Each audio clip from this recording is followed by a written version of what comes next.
What's more likely to happen? The Predators go on a wild playoff run, or the Predators crash and burn and finish last in the Central? That's a debate we're going to have, along with some others, on a special game called What's More Likely, plus which Predators would thrive in the new All Star game competition. That's coming up today on the Locked On Predators podcast. You're Locked On Predators, your daily podcast on the Nashville Predators. Part of the Locked On Podcast Network, your team every day.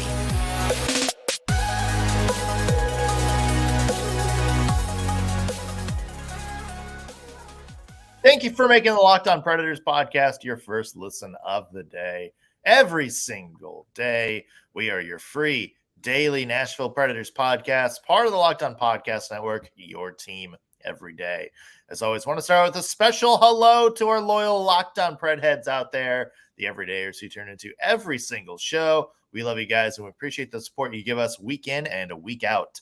I'm Nick Morgan. I'm a writer at Penalty Box Radio, and I have a partner in crime. You do. I'm Ann Kimmel. I'm a writer at the Hockey News. Today's episode is brought to you by FanDuel. Make every moment more. Right now, new customers get $150 in bonus bets with any winning $5 moneyline bet. That's $150 if your team wins. Visit FanDuel.com/lockedon to get started. On today's show, we kind of brought it up yesterday, but the All Star game is making some changes to the skills competition designed by Connor McDavid. And that got us thinking after we recorded yesterday's show, which Predators would you pick for each event? Which ones do you think would absolutely dominate this competition? We're going to dive into that and pick the Preds we think would win each portion coming up here in a little bit. But first, it's another little game we got going on called What's More Likely? So basically how this works is Ann and I have basically like two polar opposite scenarios. And we are going to discuss which one is more likely. In reality, the right answer is probably something somewhere in the middle, but that's not how the game works. We're discussing which of the extremes do you think is more likely, or maybe more accurate, where the Preds are more closely going to land. Yep. Love it. I think this is going to be great. This was actually a much harder exercise than you think because of the whole, they're probably going to land somewhere in the middle. So this was a little bit tricky to come up with, but look, people, we do the work. We do the work. We do the work. Why we make the medium bucks. That's right. Ann, would you like to lead us off with this scenario? I actually dug into the Nashville Predators record books because Philip Forsberg just surpassed David Legwand for game-winning goals or overtime goals. I think it was overtime goals in the last game. So I thought, you know what, let's just peruse the record books. So I came up with a what's more likely looking at the record books for you, Nick. So what's more likely? Roman Yosi will tie Shea Weber's goal record. Let me give you the numbers because who knows those off the top of their head? Probably somebody, but that's you. After perusing the record book. After perusing the record books, I can tell you. Roman Yosi sits at 164 goals. Shea Weber has 166. So what's more likely to happen? And this is a time frame. What's more likely to happen first? Okay. Roman Yosi ties Shea Weber, gets 2 goals, ties Shea Weber, or Yosi Saros passes Thomas Vokoun for wins. Saros is at 160, Vokoun is at 161. So which is more likely? Basically, I'm asking you. Okay. Which record gets broken first? Which record gets tied or broken first? Is Roman Yosi going to tie Shea Weber by scoring 2 goals, or is Yosi Saros going to surpass Vokoun with 2 wins? Ooh, that's tough. I know. They're both so like small numbers that you could theoretically see Roman Yosi getting like 2 goals in 3 games or something like that. Or you can also see Yosi Saros winning his next 2. I know. I would have to say the Yosi Saros wins. Okay. First. Yeah. I think that, Roman Yosi, I think, is going to have like 10 points by the next time that happens. But I don't. I feel like it's a case of I can see UC Saros getting 2 wins before Roman Yosi gets 2 goals. Yeah. Yeah. I, No, I I think, know this is tough. yeah, Both are going to happen, y'all. Both are going to happen. yeah. Which way would you lean?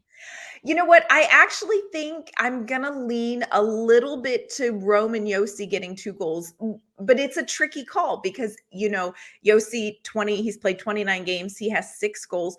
The way the system is, he's not maybe generating as much offense early as we're used to seeing from Yosi. But if you look at the schedule coming up, UC Saros Friday and Saturday are back to back. So he's not going to start both of those. So that Yes. gives you a little extra time for Yosi to score. Tuesday, they play Vancouver. That's going to be a little bit of a tough game. Next Thursday, they play Philadelphia, another tough game. And then Saturday is Dallas. So this isn't an easy goaltending week coming up. So for me, I'm going to lean a little bit Roman Yosi. But again, I feel like you could go either way because, Yosi maybe isn't as involved necessarily offensively at 5-on-5 as I think maybe what we're used to. So, but I'm gonna lean Yosi just because of the schedule. But it's a tough call. Both will happen. Everybody breathe through it. Both are gonna happen. Yes, but both will happen. Yeah.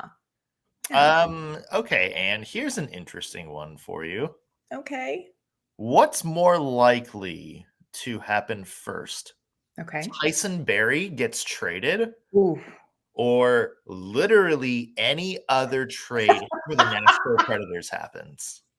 Oh, this is tough. Can I add some context? Please do. Why I'm asking this, because I think a lot of Please people do. were like, what? Of course Tyson Barrie is going to get traded first. There's been some whispers, and we saw this kind of like with the Jacob Chikrin situation out there, that the market for Barrie may not exactly be as robust as the Preds would hope. Yeah. Whether because it's this early in the season, Barrie, of course, is $4.5 million cap hit. So there's only a certain amount of teams right now who could comfortably get him on the roster. Yeah. And there's a lot of talk that it's like, okay, teams may not be willing to make that kind of a hockey deal with the Predators right now until maybe they get a bigger picture. So that's where that comes from. Yeah.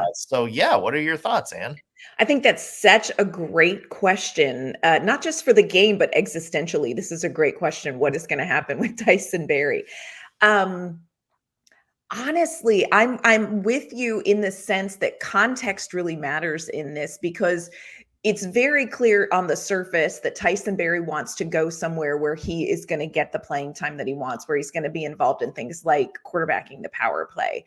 It seems pretty obvious that Nashville is not as sold on Tyson Barrie's game.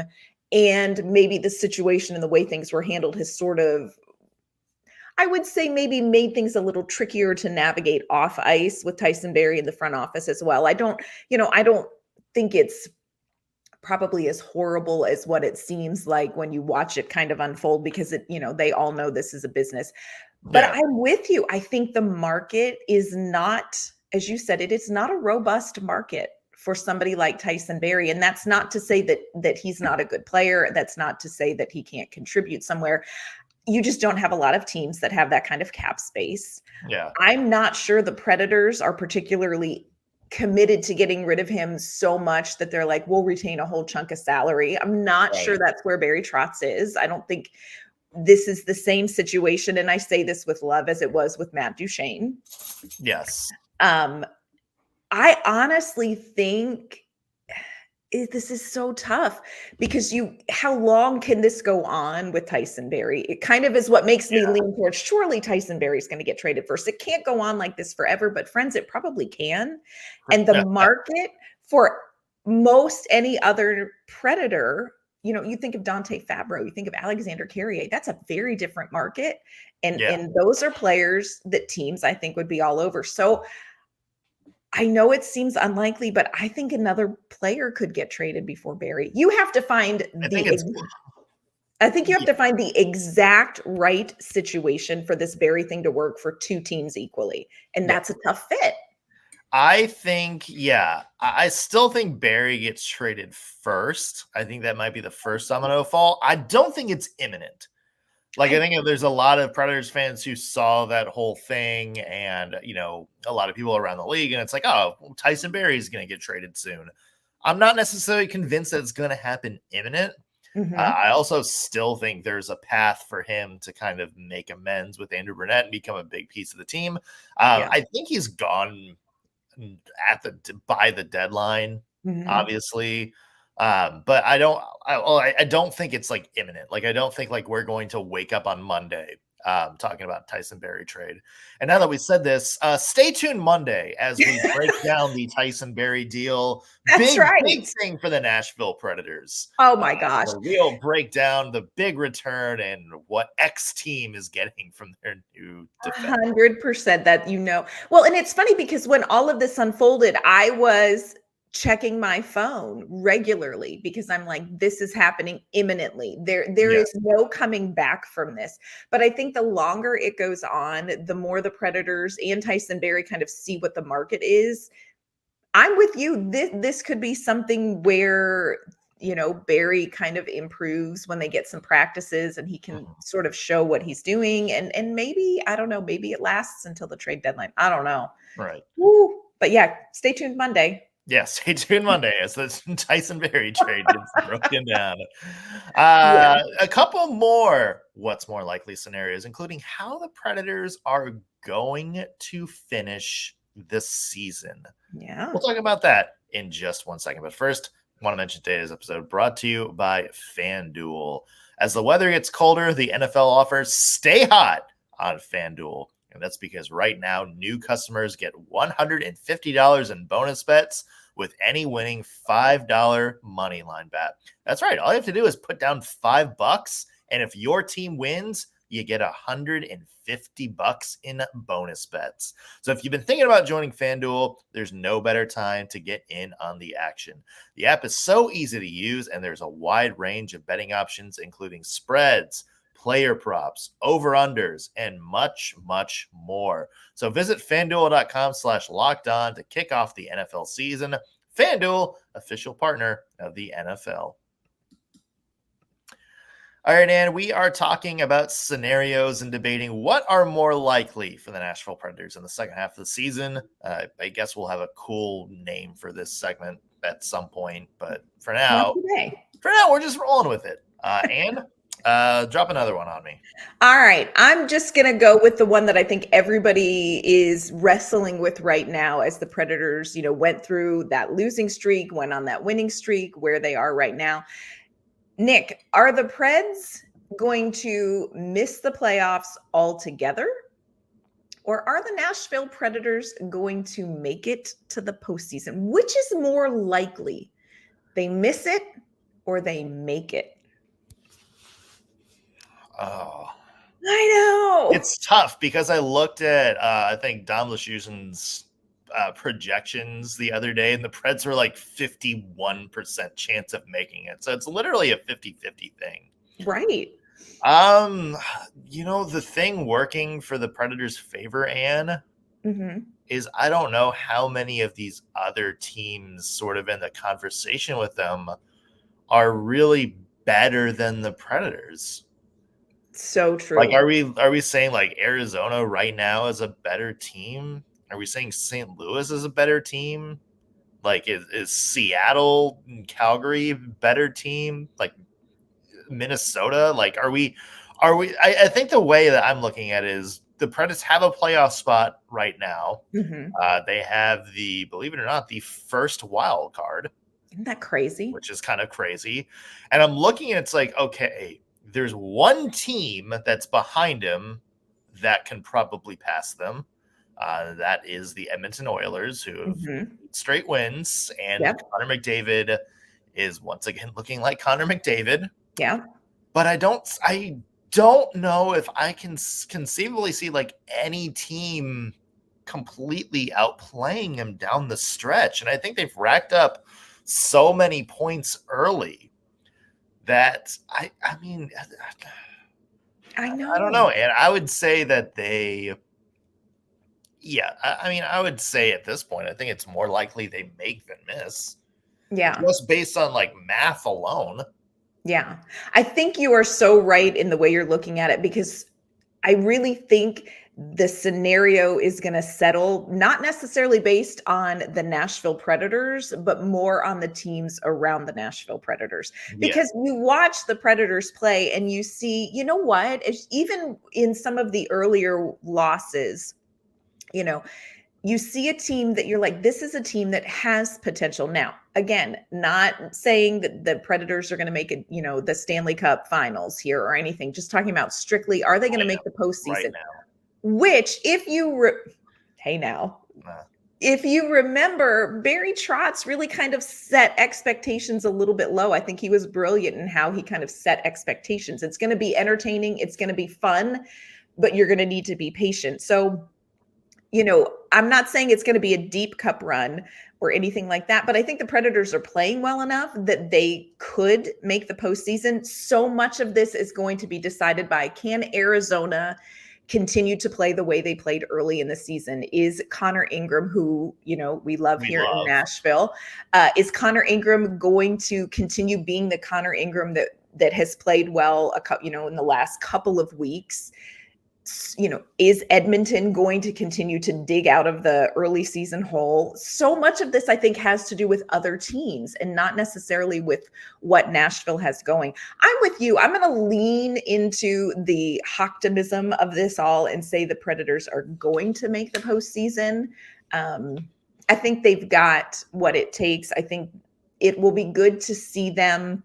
They're on their second day of rest here today, where they've played, 14 games in 26 days, 25 days. It'll be good to see them kind of a little bit more recharged this weekend in the back-to-back and say, okay, how much of the struggle in these last two games against Montreal and in the game against Philadelphia was fatigue, and how much is it something else? So I think it's going to be interesting to see. I'm going to go with they're going to make it. Let me do one more for you. Okay. What do you think is more likely to happen? The Predators reach the Western Conference Finals? Oh, gosh. Or the Predators wind up finishing, let's say, second to last in the Central Division? I'm saying second to last because Chicago. Bless. Yeah. Oh, wow. Again, remember, these are the extremes. So you're not saying that either is going to happen, but what is more likely to happen out of those two? You know what? I'm going to actually say, and these are extremes, so you're really testing me here. I'm going to say that it is more likely that the Predators make the Western Conference Finals for a couple of reasons. Number one, I think there is really good mojo in this locker room with this team off ice. And I think that matters a lot. That's a comment that we've heard from players in the locker room.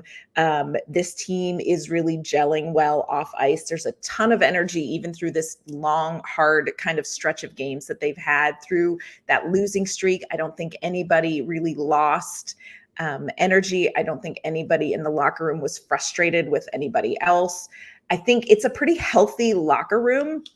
I think if the players can stay physically healthy, it's more likely that they would reach the Western Conference Finals. From your lips to God's ears. That's what I'm going with. What about you?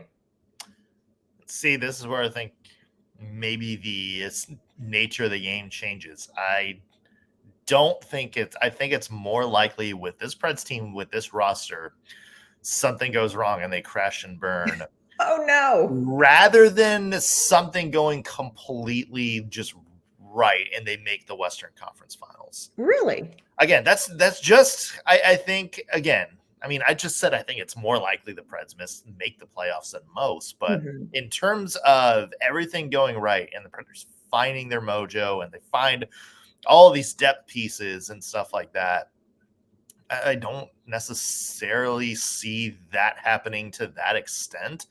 I think absolutely the Predators can make the playoffs, maybe have a good first round matchup, but they're not beating the Colorado Avalanche or Dallas Stars in a 7-game series. And this year I wouldn't even say they'd beat the Winnipeg Jets in a 7-game series.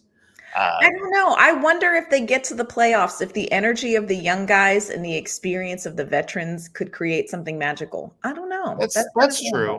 That's true. I would say that, but at the same time, it's like now you kind of have to look at the other teams in front and be like, True. okay, who can the Predators knock off? And I think a lot of people are saying, well, look at 2017, look at the Florida Panthers last year. Of course they can do it. You have to say both of those teams had better rosters, I think, than Nashville Predators. They had a Matthew Tkachuk.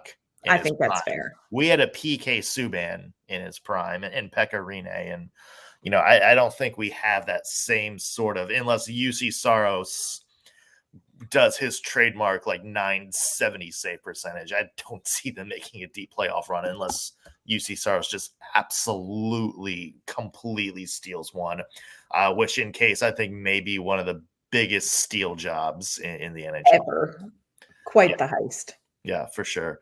So those are our what's more likely scenarios. Coming up, the NHL making changes to All Star Weekend. They have added some new skills to the skills competition, changed that format a bit. And that got us thinking which Predators would thrive in these competitions. We'll tackle that coming up next.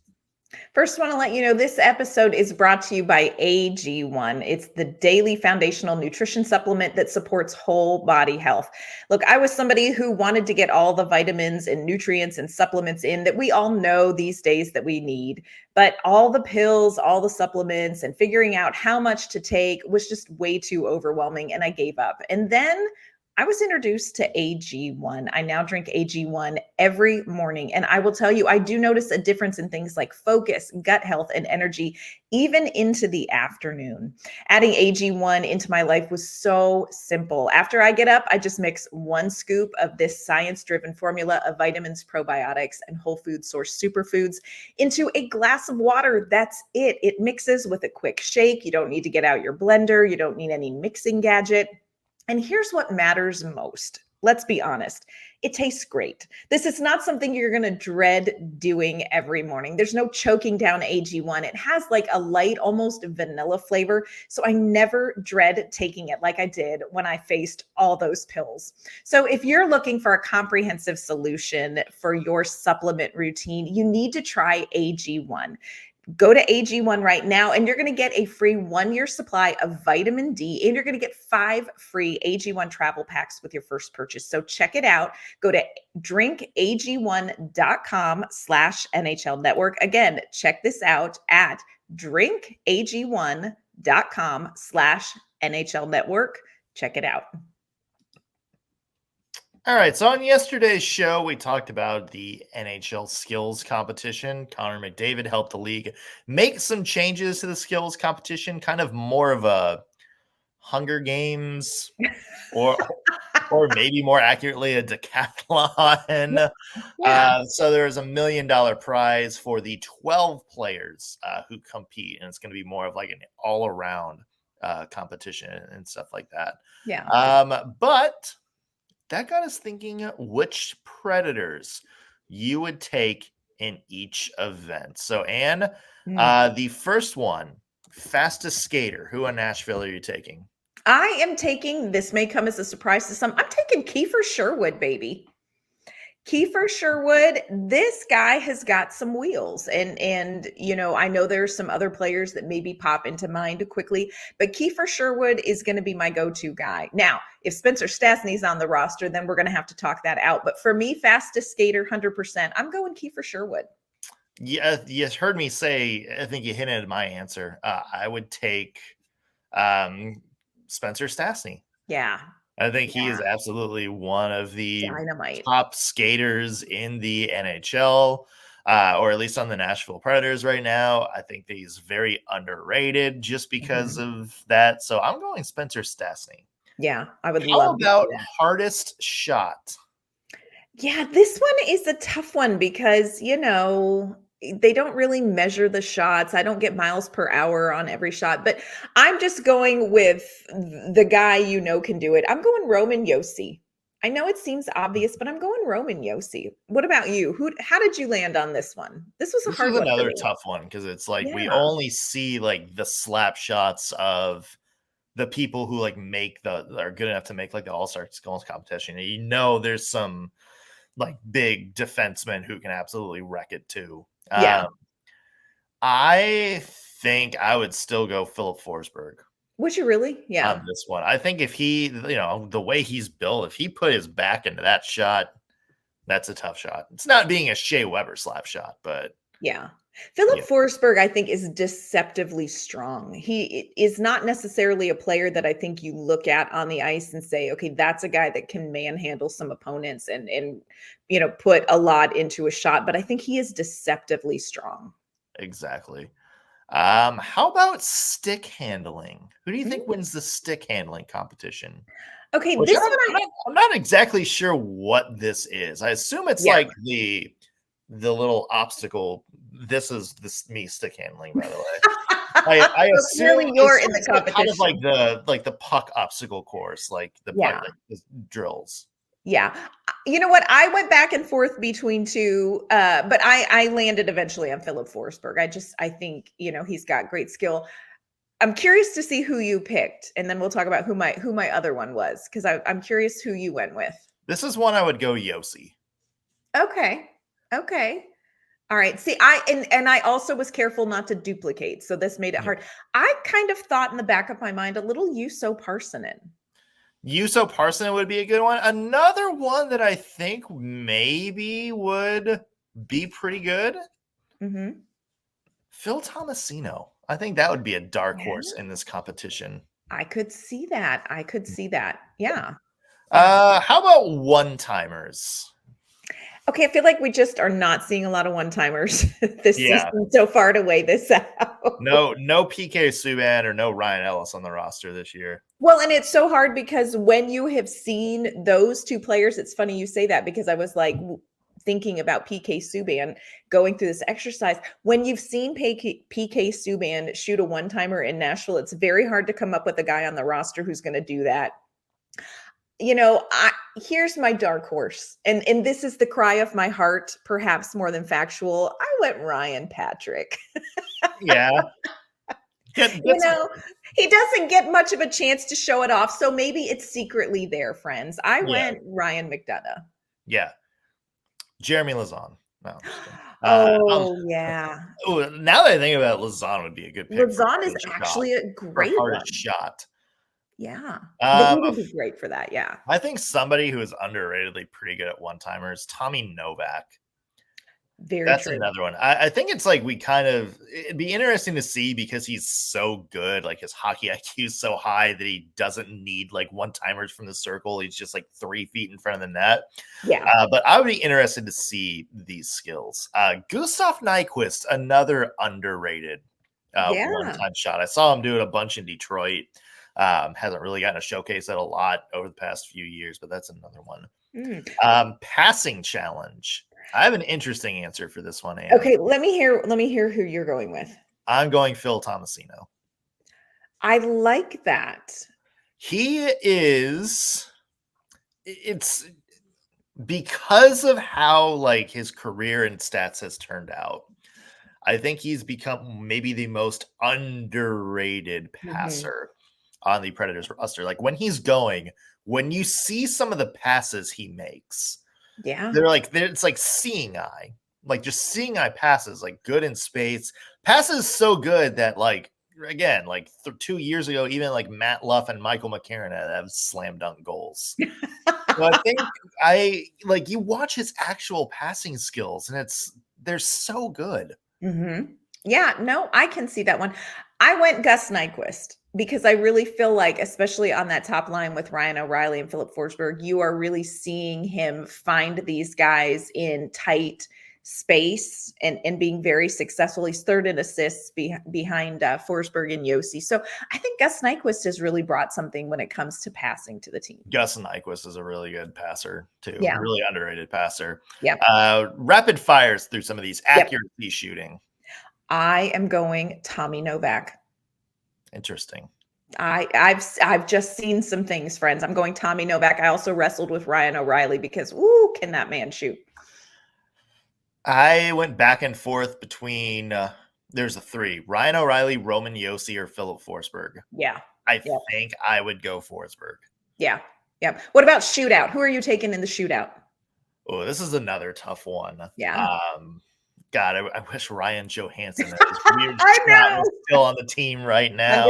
100%. Somebody who has been very good at shootouts over the years. I'm gonna go Gustav Nyquist. Yeah. Somebody who's been a little bit underrated in the shootout.